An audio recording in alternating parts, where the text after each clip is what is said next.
had the opportunity to sit down and watch the New York Jets play on defense, and I will say this though: the challenge will be pretty strong here from this Jets defense and what they can do. It's a four-man line that's really an active four-man line, and I mean active with the way that they get off the football. They're not one of these groups that catch blocks. They're trying to play ball on your side of the line of scrimmage. They did a really nice job against the Bills with that. They're a defensive line that plays with a lot of width. And I mean, width is they're pretty spread out, and they really rely on their linebackers to be able to kind of run and fill those gaps. There might be some possibilities of running the football at these guys with the way that width is, just with the alignment.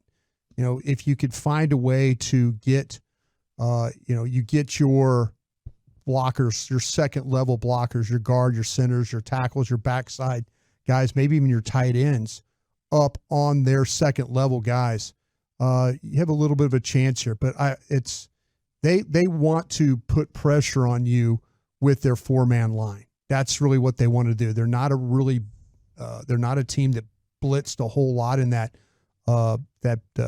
game against the Bills. The only blitz that I saw really was with the slot blitz was as from the secondary, but they're going to try and control you with their front seven. Their front seven to me is built more on quickness than it is power. But I'm going to tell you, they're going to really rely on this front four to create the pressure.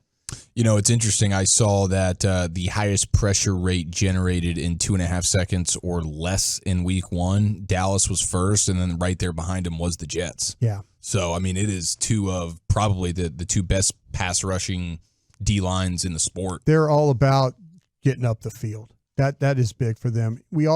Everybody knows Quinnen Williams. If you haven't, he's a very talented defensive tackle. I think he's the most dominant player on this Jets defensive line.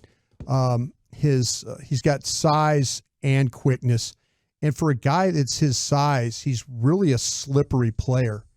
And you will see him, sometimes you think of a guy that's kind of bulky or big that he gets caught up on blocks. He gets square on you, and then he can't get.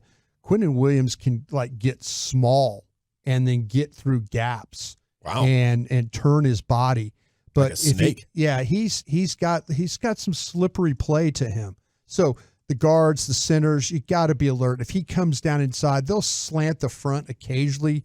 I wouldn't say this is a team that's going to run a bunch of slants and try and slant to the strength of your offense.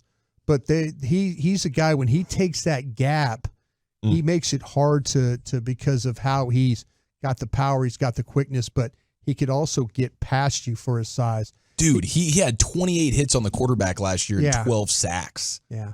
Dang. He's a freaking menace. He is a menace. He plays very well on the move. He's just not going to stand there and take blocks.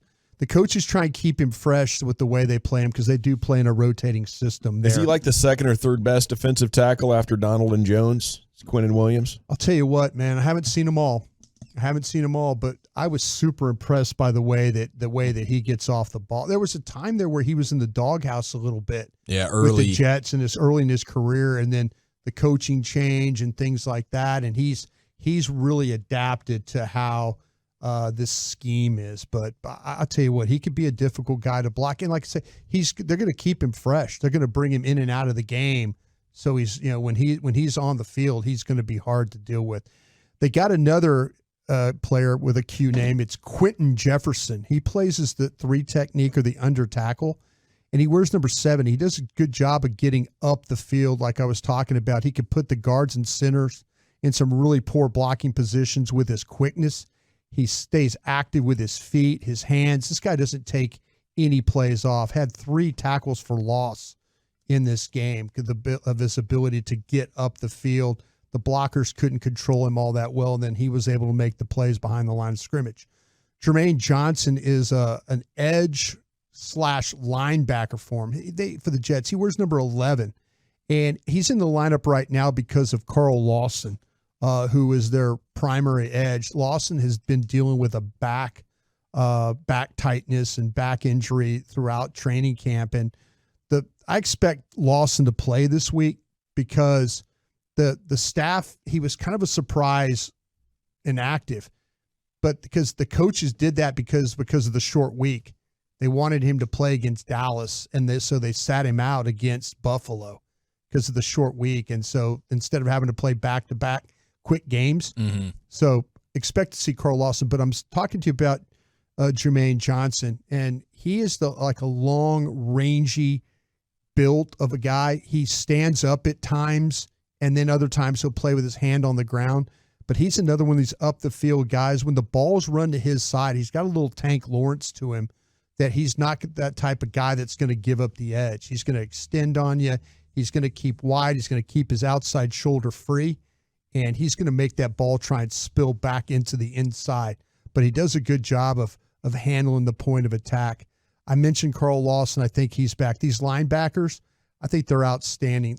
When you watch them play, it's like they're connected to each other. Quincy Williams and C.J. Mosley, between them, they had 17 tackles in the Buffalo game. Neither one of them come off the field. They're always on the move. They're always attacking the line of scrimmage.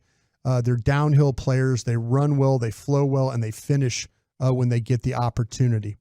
They sound hard to score on. Yeah, the cornerbacks cover really well. I don't see any real weakness in the area for Sauce Gardner or DJ Reed. But the one thing that you'll see is they'll play a combination of press, and then they'll also play off. So they're not all press corners here. They'll gamble on reads, but they have the skill to pull it off. They're not going to give you a lot of space. You can't make mistakes around these guys, though. You need to be sure. You need to be confident in the throws. Reed is more of a physical player than Gardner, and I think Reed is more willing to tackle and is better at it than Gardner. So I feel like, though, if the ball and Gardner plays on the left side, or actually he plays the left corner, that'd be right side of the offense.